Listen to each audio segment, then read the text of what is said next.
Hello and welcome to this 30 minutes video for Scourge Waterloo. Now, as I've said on previous 30 minutes videos, this is not a review but an overview of the game and its content. Inevitably I will make ill-informed comments from time to time and express my opinions.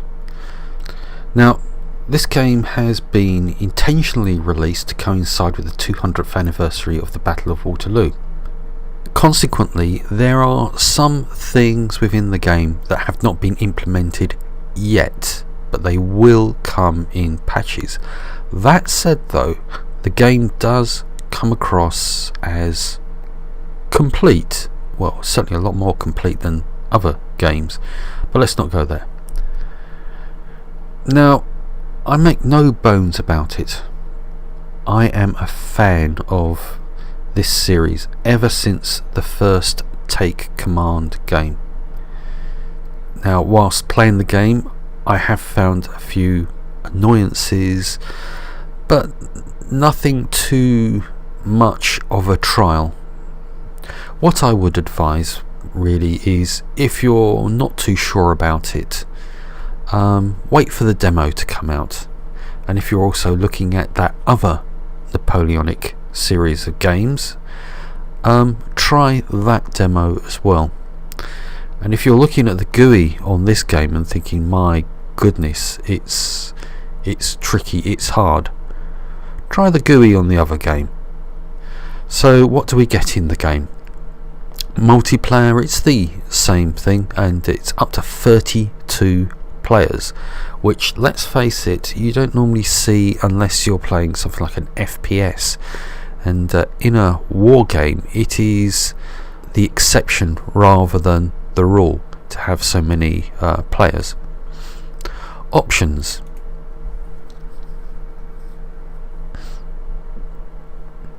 Now on here it's the usual set of options. The little tags here are a bit annoying at first because they're tiny to do the drop downs. You can see me with my cack-handed way. Anyway, you've got the max camera distance from you. I've got it set to 10, and this is for those people that like to play in a hits mode, which is headquarters in the saddle. Now I've got this set to 10, and I'm going to probably up it to 30 or 40, I should imagine, but we'll see that, but a bit later on. But for the moment, let's set this back down to the default 0, which means you can move the camera anywhere. Now, something else to note is you can see we've got this disable context menu, and we'll see what that is in a moment. Visually on the screen, and basically what happens is that when you give an order to a unit, there's a little context menu that pops up where you can actually issue commands from there. I found it very annoying at first, but having played for a few hours now, I'm getting a bit used to it, and I'm on that verge, that cusp of either saying yes, I'm going to keep it enabled, or I'm going to turn around and say I don't want it. I'm at that stage at the moment. Anyway, let's go to page 2. Again, we've got the usual display options, etc. We've got the Sprite Ratio down here. Usually on Gettysburg I have that set to 3 at the moment. I am finding on Waterloo that my machine really struggles in big battles with that set to 3. 6 at the moment seems to be a good balance for me, and I'll probably fiddle around with it slightly as I go on, because there's other things that I'm trying to learn within the game that are a little bit more important at this moment in time.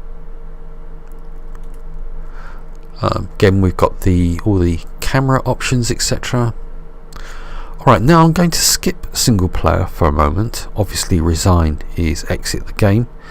Modifications. Now, as you can see, we have two mods which are installed by default with the game.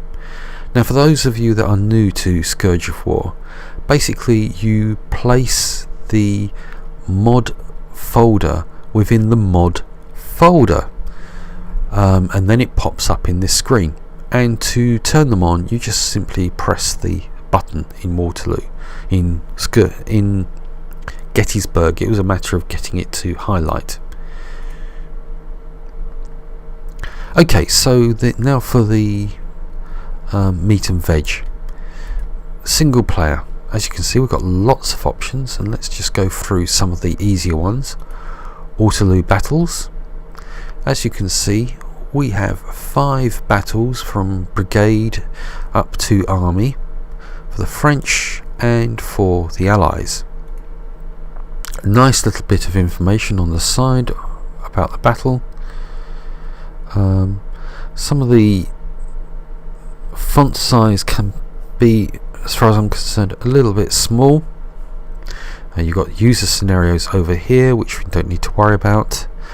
Load replay. I've never really used replay. All it does is show you, rather than the troops, is a huge block. Sort of almost like the old computer Napoleonic games. I remember having one for the Battle of Waterloo, actually. Anyway, load saved game, Sandbox campaign, Sandbox, which we'll have a look at a little bit later. Tutorial. Now, on the other Gettysburg games, on the tutorial you'd have a brigade, division, corps and army scenarios for artillery and scenarios for cavalry. This one is just a single tutorial. It goes through first of all with infantry, and then introduces artillery and also finally cavalry, and also shows you how to occupy buildings. Anyway, but let's start this up.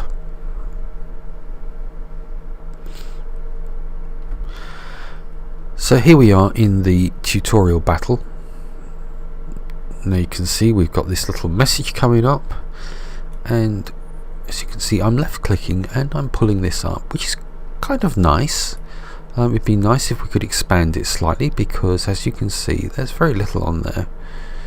The same for the courier messages. I've always wanted them to be expanded slightly. So let's just press the button here, and you can see the next one's come up and it's plonked itself down here, which is a little bit annoying. So you're stuck there, which means if you want to do things like a courier message, comes up here, but now the whole tutorial seems to be in a bit of a mess. Now here you can see the context menu, and this is a little bit annoying at first, but I am getting to like it, although not entirely. You've got two choices here. You can actually just press a button and off it goes quickly.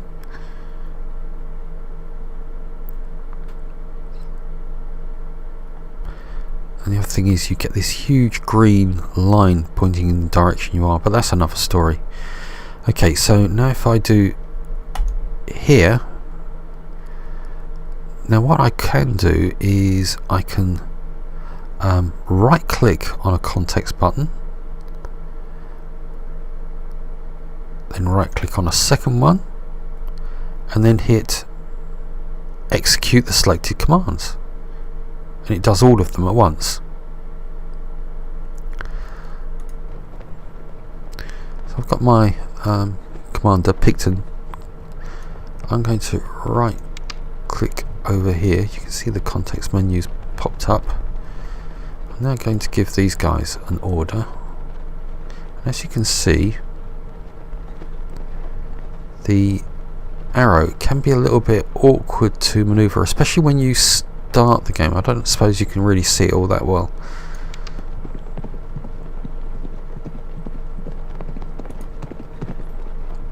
See, the courier came in, so and off they go.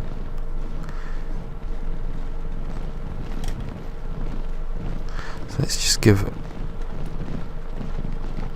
in order to make that a little bit more obvious, say. So I click there and I start moving the mouse, and you can see it can be a little bit sensitive.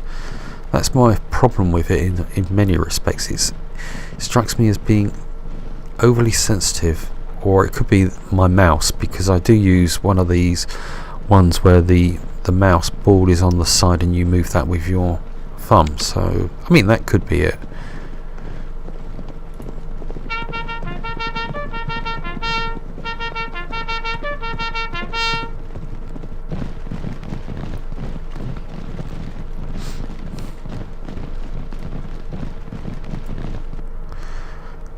Okay, so what I'm going to do, because part of the tutorial is trying to get into the building, because you can now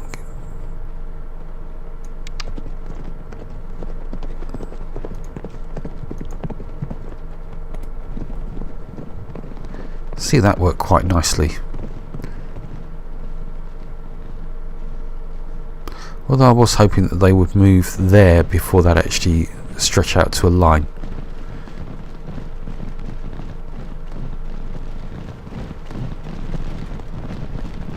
Now obviously they're still using the sprite system, which I'm happy about. I'm not bothered about it. I realise that a lot of people want 3D models and excellent looking graphics, say in the vogue of Total War, but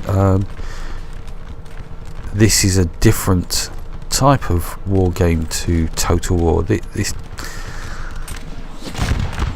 Total War is more of an introductory war game.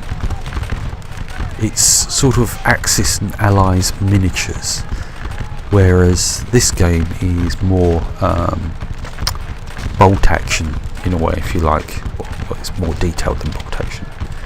Okay, so going through the tutorial, and you can see they're shooting at us from the building, and we are shooting back.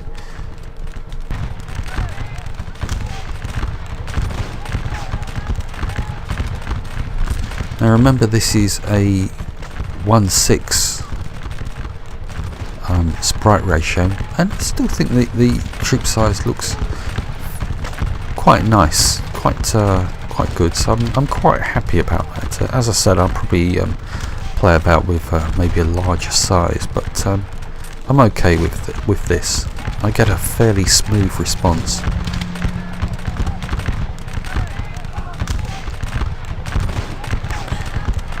Okay, so now we are coming to a little bit of a problem. This now tells us how we can occupy the building. So the French have been kicked out, and it tells us basically the way to occupy a building is to, let's go up, right click in the center of the building, a little flag will appear, and they will then occupy it. Now if you want to play using the hits system, and people do tend to be very close, you're going to be round about here. And so seeing the little flag in there, right clicking in the center of the building is nigh on impossible without getting your guy in the building himself, in which case he's liable to get shot. But you can just you don't have to click on the center, you can just click on the side,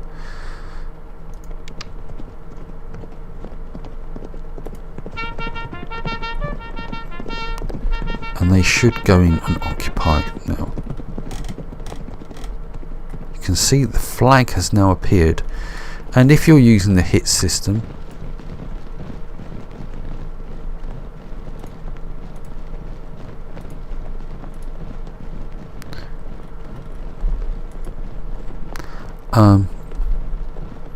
you're not going to see the flag, you know.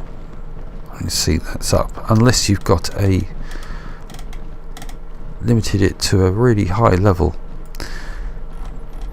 So that's a little bit of annoying. And it's also now this is the other thing. I know we can now occupy buildings, but this does not look nice. but I can live with it. I don't know if it's something that's going to be fixed later on, but I can live with it. I'm quite happy, but it doesn't look nice. But I'd rather it like that than not being able to occupy buildings. Let's put it like that. As you can see, now we've occupied the building. I'm not going to go any further with this tutorial. And it's just to show you some of the things I'm finding a little bit annoying, but temper that with the fact that I do like this game. I do like it.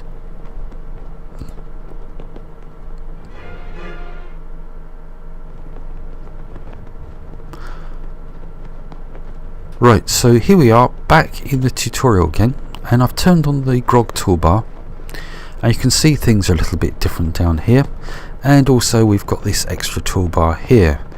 Now you can see it's set up infantry, you've got cavalry and artillery, and you've got the little wheel commands here, but have a look at that in a second. You can move this, so let's move this down here. I'm moving it down here because over here is where we get the tutorial commands, and this is also where any dispatch messages will come. Now I know what you're going to say, why don't you move it down to this area here? Well, you can't, because as you can see it just disappears. So let's move that over there. Okay, so I've also got this set to the hits 10, so you can see I can't really go up. Let's click on these guys, and you can see we've got a separate little bar here. So what we're going to do is move that down here as well, because they both, or at least I've not seen them both appear at the same time.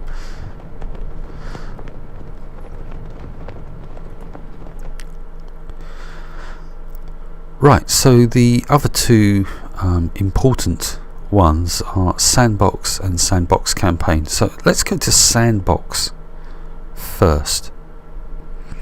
As you can see, I've been mucking about. You've got the OOB down here for whether you want all brigades or brigade cavalry, I think that meant to represent. So let's just go up here. I've already been playing about on different ones, and this allows you to choose the level of the forces you want to use, and you can see here these little icons, and this denotes the type of unit. This funny thing here is basically a gun, so you know that this is infantry, and you can see the little cannon, and I don't know whether can I find a. There we go, and you can see the horse's head, which denotes cavalry. You can select a map here, size of battle, battle type. Now there are several battle types. Line of sight, I don't know whether it's just me, but I sight the enemy and the game and the battle comes to an end. I don't know whether it's bugged or whatever. Apparently if you have lower size forces, then you need to have the balance forces box ticked. You've got the number of objectives, score limit, game length in minutes, starting time, objective time limit, objective point value, and you just hit the launch Sandbox game and off it goes. And obviously you can choose between being the Allies or the French. The other mode, and this is the big addition to the series, is the Sandbox campaign. Now you've got load campaign, which is to load up a previously saved campaign, and you've got new campaign, so let's just press the button here. Now I understand that they are working on I don't know, I presume it's going to be a bit linear, an actual historical Waterloo campaign. Now this is usually blank, and so it threw me a couple of times because I start doing this, and I'd hit the embark on campaign, and it pops up and says, "Sir, we've already embarked on that campaign." I was like, what the hell is this about? Excuse my language. And it's basically because you don't have a campaign name.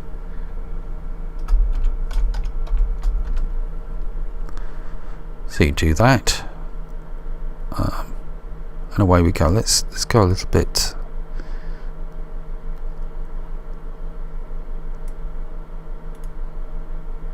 Let's choose Wellington. You can choose the victory conditions. Destroy the enemy. We'll start in Antwerp. You just hit embark. Now here we are with the map. It might look a little bit crude, but it's a campaign map, and I think that's got to be a big plus. To move your forces anywhere, so down here in Antwerp we've got Wellington. We left click on the flag, it's already there. You can see it's already paused.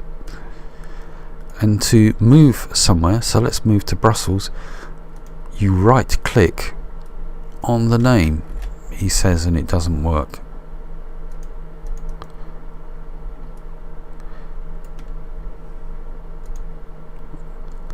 And there we go, and you can see he's starting. Now these buttons, pause, play and fast forward,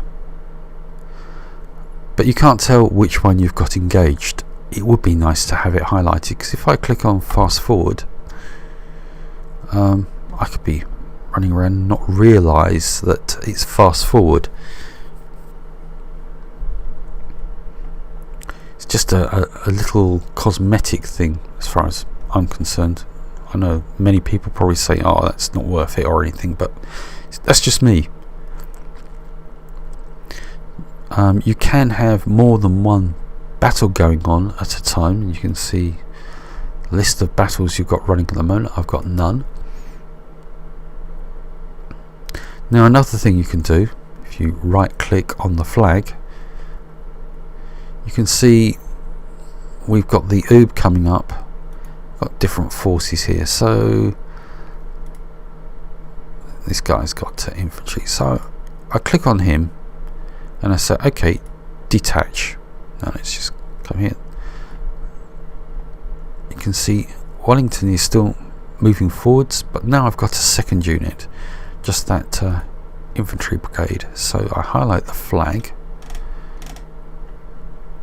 and now what I can do is say Termonde. So I've now got this force moving to Termonde. So here you can see on the map we've got the Duke of Wellington, and the British flag here denotes our planned destination. But you can see there's a French force here, and if I can just, there we go, get onto that. So you can see this is the French army which we're heading towards. So let's just see what happens. So I'll click again on Wellington.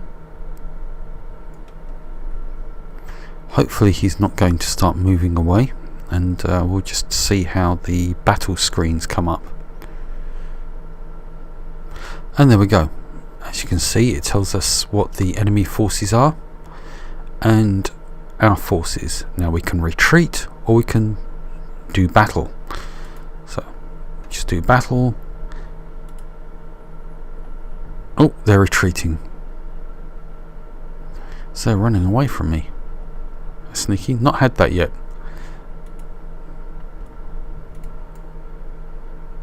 Ah, we can see another French force coming up the road. Maybe they will join up and try and take me on. Who is this? It's Napoleon himself.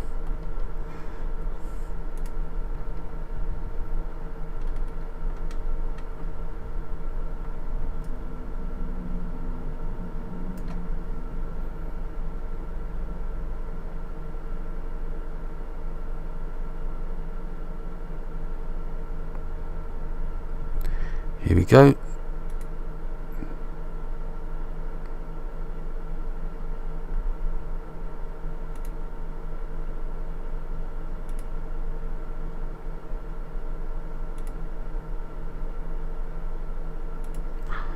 Hit the battles. Just a little bit clunky. I forget the sequence sometimes, but when I play it a bit more, it'll come naturally to me. There is always with new games an expectation of wanting the game to function procedurally as you feel most comfortable with, and inevitably that can be frustrating when it doesn't. So there's a little bit of a learning process. So here we are in the battle itself. My sort of final thoughts on this is that I am very pleased with my purchase. Yes, there's annoying things that go on. You know, you have the map open and a courier message pops up and the map disappears.